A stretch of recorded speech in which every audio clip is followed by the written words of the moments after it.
like to propose my case to justify why every gynecologist needs to learn hysteroscopy. So basically, why not DNC? Why hysteroscopy? Is it just a fad, or is it something which is an asset to gynae practice? So DNC is an age-old procedure which we have been doing, and nothing against DNC, but there is a downside that it is a blind procedure. That when you sample the endometrial cavity, you don't know exactly from where you have sampled it, so it may be inadequate. Submucous myomas and polyps may be missed, and focal endometrial cancer again may go undiagnosed. What about transvaginal ultrasound? Well, transvaginal ultrasound, there is no competition of ultrasound with hysteroscopy. These are complementary techniques, and ultrasound, in fact, is an integral part of our gynae practice now. But having said that, still it has some limitations. Endometrial polyps are missed in 30%. It cannot diagnose early or grade 1 or 2 intrauterine adhesions. Small septums can be missed. And polyp and myoma, you cannot always differentiate. They can see a SOL in the cavity, but they cannot always diagnose whether this is a polyp or a myoma. But of course, these limitations to a large extent can be overcome by using a 3D scan or putting some saline and doing a saline sonography so that you get a better view of the cavity.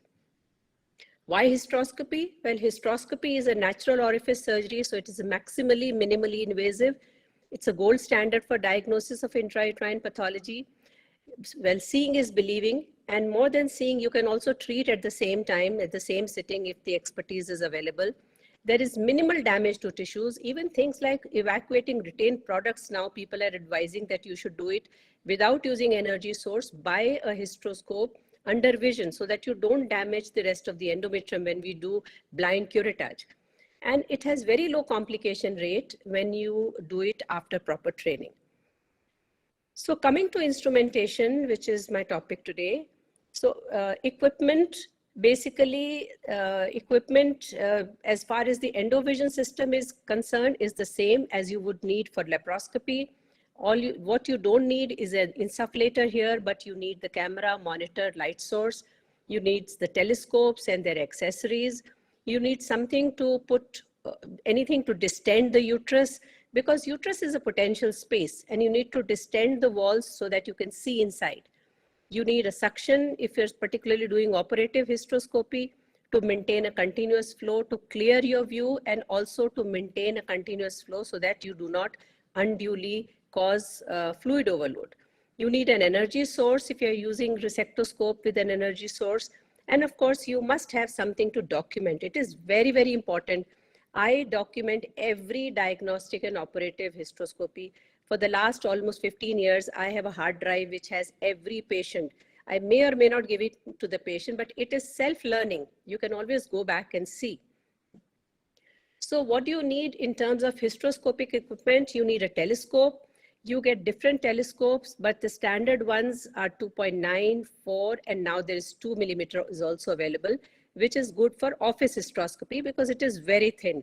Even 2.9, I've been doing diagnostic in office settings, and you do not need to dilate. Almost 90–95% you do not need to dilate with 2.9 also. And because when you put a irrigation sheath, it becomes 3.5, which in most patients would go provided you're navigating under vision, like I said earlier. So you need a telescope, you need a diagnostic sheath. If you're simply doing a diagnostic, all you need is water to distend the uterus. And if there is little bit bleeding, then you may use another sheath to get suction. So one hub, this is for irrigation, and the other one is for suction. Most of the times I do not use a suction sheath. I just slip on a diagnostic sheath and instill some water and go under vision, and you get a beautiful virgin view. But if there is some bleeding, then you may need to have a suction so that you get a clearer view. Otherwise, even if you touch the wall somewhere and you've got a little bleeding and you don't have a suction sheath on, then if you just wait for half a minute, the fluid will clear out your vision and you can see beautifully. So you don't always need to put a suction or need to have a continuous flow sheath for a diagnostic. Usually the irrigation sheath is enough. For operative hysteroscopy, of course, you need something through which you can put some instrument by which you're going to do something, cut, take a biopsy, do whatever. So Bertocci hysteroscopes, these were designed and made by Karl Storz.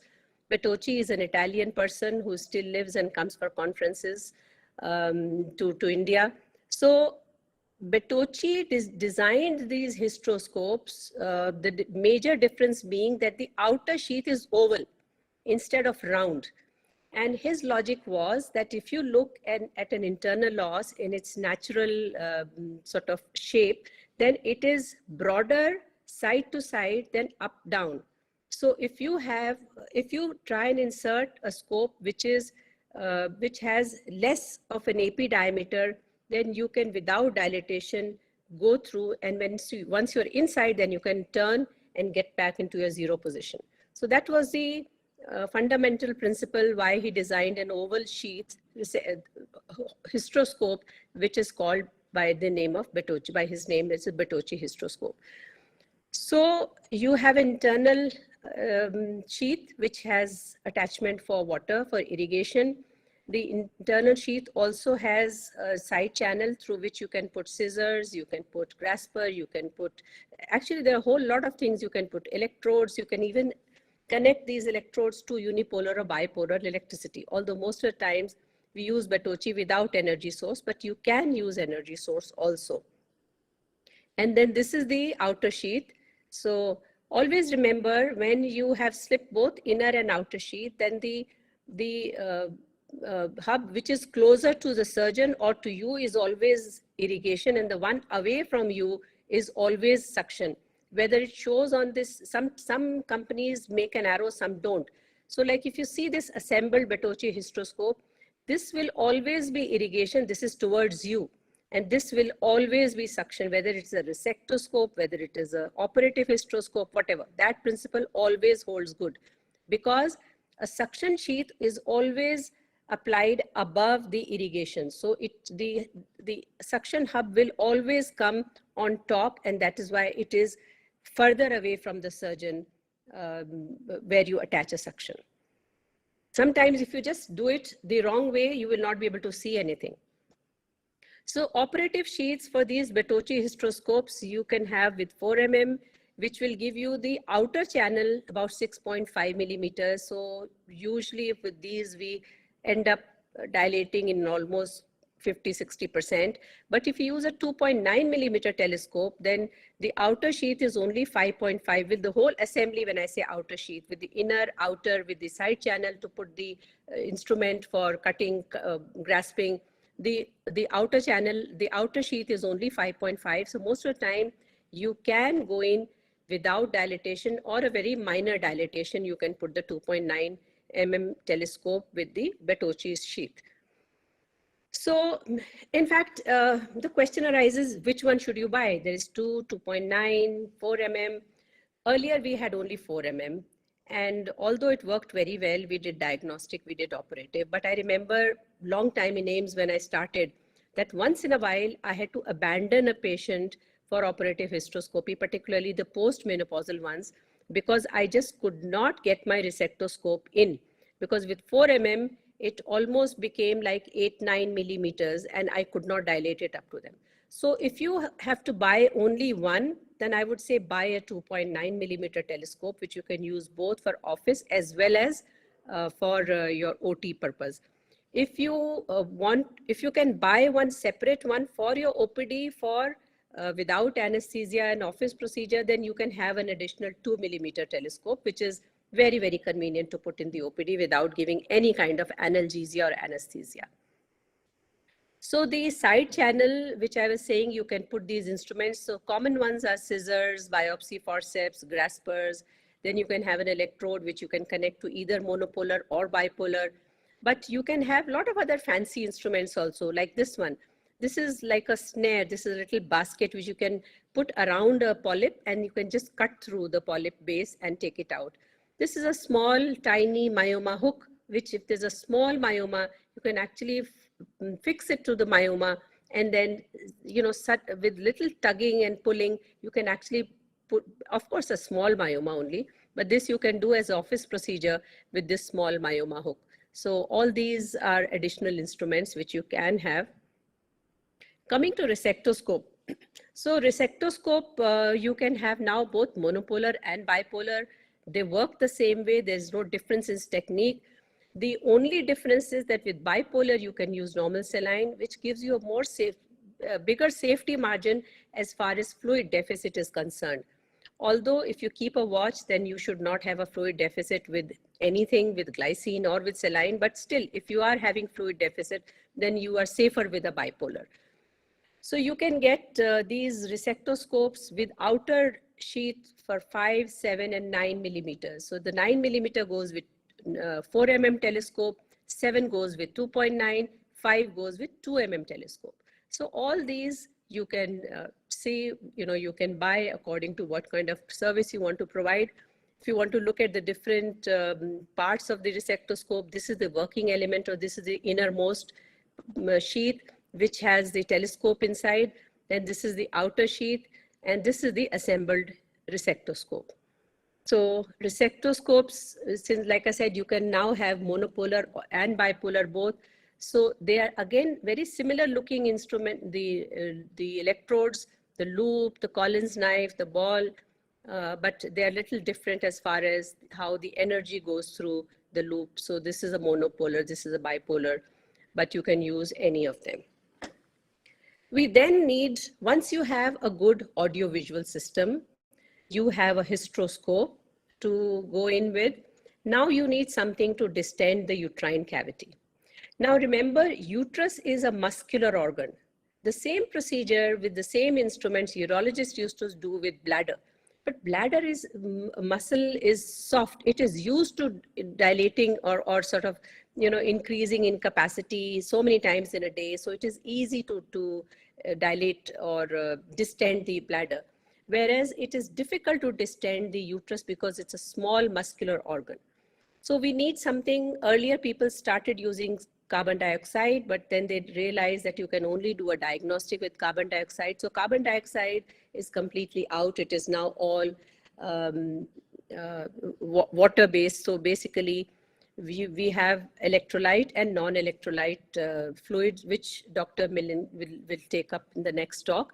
So basically, you need to keep the pressure just below the mean arterial pressure. If suppose somebody's BP is 120, 80, and you see mean arterial pressure is about 100.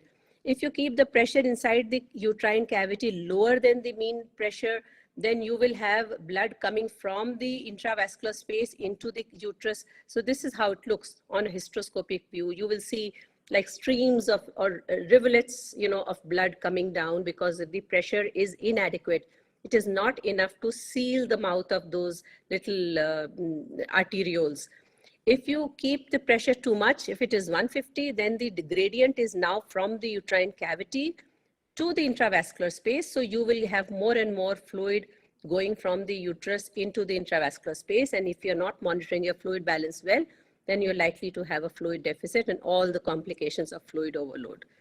So usually we say keep it around 70 to 100. And there is, besides going through the intravascular space, the fluid can also go through the tubes if the pressure is more than 75, but that is not that major a concern as the intravascular space. So to distend the uterus, you can distend it with gravity so well, like the urologists do. Urologists put up a 3-liter bottle and a 5-liter bottle and they just distend with gravity, but it doesn't work well with uterus. So you can either have a pressure cup, which is a very preliminary thing, but still works very well. And or you can have an electronic gadget called Hysteromat. So this was an older version of Hysteromat, which is, I don't think it is available now. Nowadays, I use mostly stores, so I'm showing you some stores equipment, but there are other companies, of course, you can get Hysteromats. So this is a Hysteromat which simply has irrigation or suction. You can have at one time, you can either suck or irrigate. So what you can do basically, we only need irrigation for diagnostic. So this is useful only for diagnostic, that you can keep your water going in at a certain pressure, which it will show. So you can preset the pressure and the fluid will go at that pressure with the endomat. This is a higher version of Hystromat, which can be used for multiple purposes, for resection, for morcellator, because this can be selected for many things. So this is a small video to show you how this.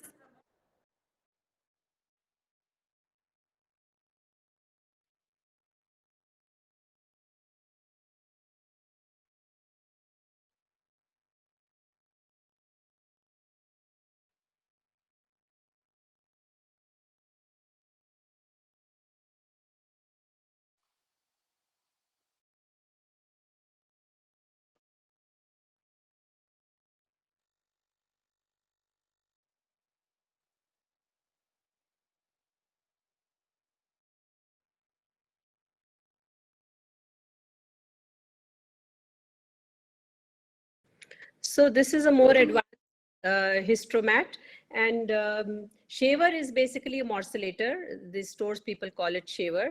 This is a small film to show you the morcellator, because this is what is new in hysteroscopy now, besides the other instruments which have been used for a long time.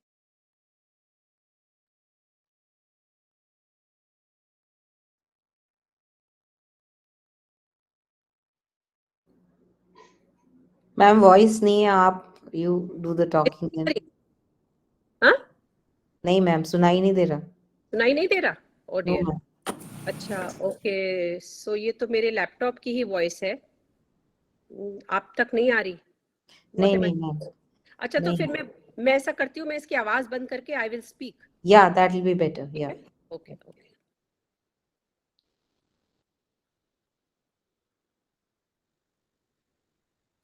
Okay, इसकी आवाज. Ma'am I think you can start with the एंडोमेट वाला जो था ना, because उसमें भी कोई वॉइस उसमें भी नहीं है. Okay okay. अच्छा, अब मैंने पहले इतने ट्यूटोरियल्स किए हैं, तब तो मेरे को इसमें से आवाज आती थी. अच्छा, ओके. एनीवे, सो मैंने इसकी आवाज बंद कर दी. So this is an advanced Hystromat, and this you can select for hysteroscopy, laparoscopy, resection, shaver. Shaver is the morcellator by stores. They call it shaver. So you see, you can select according to what you need. Like suppose you want to do resection. So you press on resection, and then it gives you options even in resection. Which resectoscope? Resectoscope 22 French. 22 French is the one which goes with the 2.9 telescope. Or if you want to use the 26 French resectoscope, that goes with the 4 mm telescope. So you can actually pre-select the instrument, and the machine will actually set pressure and flow rate according to the instrument that you're using. So this is a very advanced model of Hystromat. And of course, it can be used for shaver. So, okay. Now this is a hysteroscopic morcellator.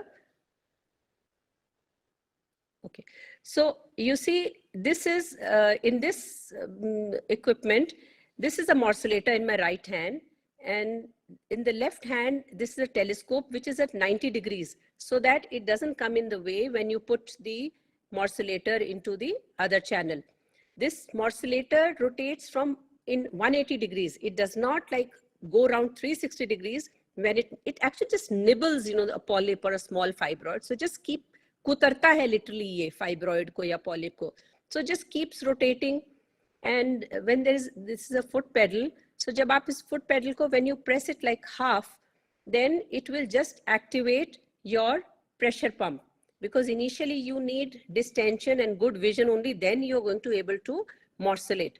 So once you've done that, then you press full pedal, and you see, you can, I'm sure you can see that the morcellator is moving.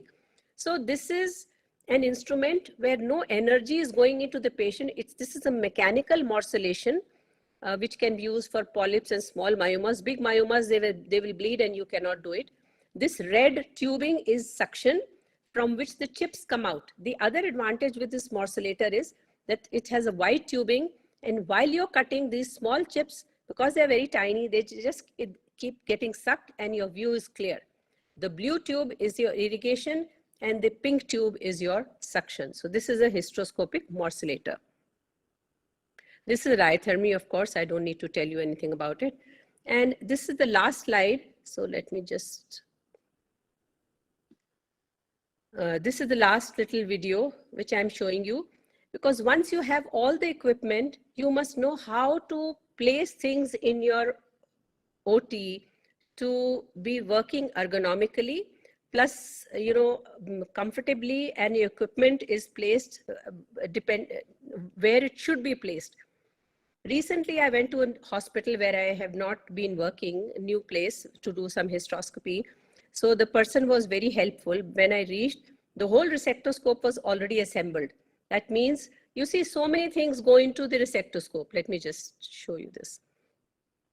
So this is the whole assembly. Now, what all goes into this assembly? There is a light source, there is a camera, there is water going in, there is there is suction hub. So if you want to have a suction, there's a suction going out. And then if you have a resectoscope, there will be an additional, what do you call it when you plug in the cautery? That will go in. Source. Yeah. So all these things go into the hysteroscope. So if you have got half the instruments on one side and half the instruments on the other side, you cannot place your assembly on the table. So I was telling about this hospital where I went to do some myomectomy, and he had already assembled the resectoscope, which was nice. But as usual, what people do, water was coming from one side, cautery was on the other side, suction was on the other side, and he had conveniently attached everything, and the resectoscope was placed on the patient's abdomen. So I got a heart attack. I said, why is the resectoscope placed on the patient's abdomen? He says, that is the way we do it. That is how we are told. We assemble everything and you put it on the patient's abdomen. First of all, it is wrong. From sterility point of view, it has to be on the table. Number two, if your telescope is loose, it can slip out while you're assembling. And I've seen actually telescopes slipping out and breaking. So the principle is that you have to place the whole assembly on your trolley, and you can only place it on your trolley if all the wires are coming from one side. So now if you see the camera, monitor, light source, this is this something, then the water, then the suction, then the energy source, the cautery machine, everything will come from the left side. If you are more comfortable on the right side, keep everything on the right side. But then the assembly has to be placed, assembled on the trolley. And please, whenever you're assembling any hysteroscope, you have to, again, people are assembling in mid-air. They're standing and assembling things in their hand. You have to assemble anything, whatever you do, over the trolley, so that if something falls, it does not fall on the ground, particularly telescope. It is so expensive. So that is about all about equipment instrumentation, unless somebody has any other questions. So take home message for safe hysteroscopy. I think it is important to know your equipment. I always say, when you buy a new phone, you look at the catalog. You buy anything new, you look at the catalog. But believe me, you can ask 10 doctors. You ask them which cautery they use. They don't know the name of the cautery machine. You ask them, have you seen the insufflator which you are using for laparoscopy? Have you seen the manual? Do you know how much pressure is kept? They don't know. So we have to know our equipment, not only because of safety mechanism. We need to know what all we need to do for patient safety.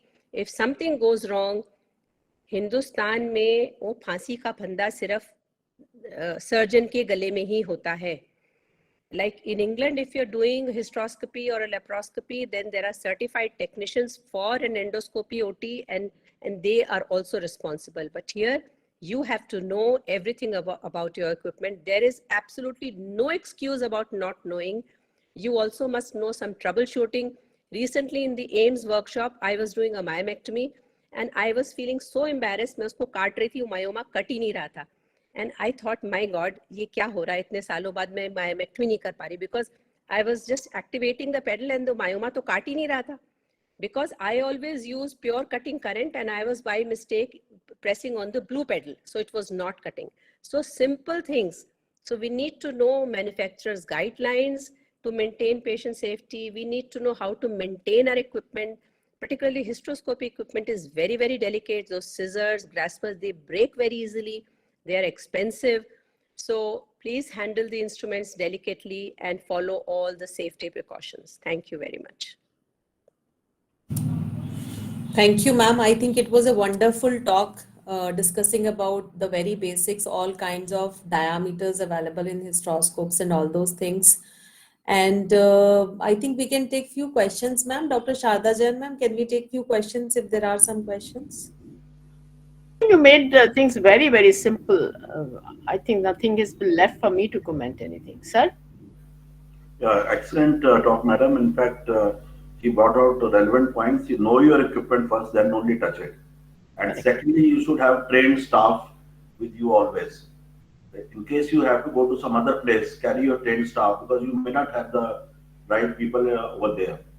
And how to place the equipment on one side all together. These are all very, very important points. And assembling of the hysteroscope, which madam had mentioned, these are very important because once a telescope falls, it is of no use later on. So, in fact, she brought all the points very well. And I think a lot of carry-home messages for all of us. Dr. Shalini, any comments from your side? Dr. Shivani Sabharwall? Yeah, it's always a pleasure to listen to ma'am. And ma'am clarifies and makes things so simple. It looks simple, but when we do it, I know hysteroscopy can be very tricky, especially if your cavity is over distended, you're gone in an hysteroscopy. It is very important. The instruments and all what all ma'am has shown. I think no questions from my side now. I'm sorry, I think I've overshot my time. But always a pleasure to listen to you, ma'am. Yeah. It was a very important talk, ma'am. So Yeah. I think we are on time. Yeah, Dr. Shivani, any comments from your side? I think she is operating. Yeah, sorry, I'm operating, but heard the whole lecture. I couldn't miss Renu ma'am's lecture. As always, she is excellent. She's one of my teacher where I started learning hysteroscopy. Ma'am has said it's one of the simplest procedure. Even Sharda ma'am mentioned that it's one of the simplest procedure to go to, which every gynecologist should know, just like an internal examination. But the art of hysteroscopy, it's a simple surgery to learn, but difficult to master. So the art of learning hysteroscopy start with basics. Like people come for training. We tell everyone, all patients who have undergoing hysterectomy, please put a hysteroscope. And recently we only do vaginoscopy. Especially I feel vaginoscopy, ma'am, I feel it's really very important, especially in ventrofix uterus. Sometimes you can't even reach the cervix, which is so high up with your, the routine procedure normally people do is they hold the cervix and then introduce it. But sometimes in a high ventrofix uterus, you will see it's so difficult to reach the cervix. Those cases, I think vaginoscopy is the blessing. You can go and negotiate it very beautifully. I think rest, ma'am, you've said every point. I don't think there's much to add to it, ma'am. Yeah, so nowadays so many people are doing vaginoscopic approach. So one important point is that we should not be forcing in the dilators. Even if we are using dilator, if it is not getting dilated, do it under vision. I think that should be the point. And Dr. Shivani has very well said that ventrofixed uterus, when it is just behind the pubic symphysis, you mean to say that, right? Yeah, Cervix. exactly. So And those then, patients, you're right. Dr. Sunita, just putting dilator itself is a blind procedure. So chance of perforation anyways is more. So when you're going with the hysteroscope, you are anyways going to go in it's much safer, much safer. And sometimes when your internal loss is not getting negotiated, suppose you are, trying to do the dilatation and you're not able to, then just stop there, then put in hysteroscope. And then again, if you feel you have made out the direction, but it's still not going, then you identify the direction and then trying to put your dilator and then go inside. So that should be the one trick which I normally follow when you're not able to negotiate the internal loss. I always remove the sim speculum from below if I'm using the sims and the Alice. Then it really helps many a times it helps in negotiating the acutely anteverted uteruses. So I had one question for Dr. Renu regarding the hysteroscopic morcellator. Is it worthwhile really? I mean, has it added anything to hysteroscopic myomectomy? Unless you are doing in the office without anesthesia, for me, honestly, it has added nothing. I can, because I do all my cases in the OT. I don't have a office setup, and most patients take anesthesia. It is not like in AIMS people are doing without anesthesia. For me, I have my standard 2.9 resectoscope. I don't need Ma'am, Right. you had shown that myoma screw also. Do you use that? myoma screw I have used, but वो ऐसे होते हैं hardly जो 7 millimeter के myoma होते हैं. Yeah, मतलब because बस दिख ही रहे होते हैं, बाहर आके तो मुश्किल से दिखते हैं. right. ऐसे वाले ही निकलते हैं. हाँ, because obviously इतने fine instruments हैं, because they will not be able to hold a big. I can show you that myomectomy in some other webinar. I do have, but the very tiny ones come out. Yeah.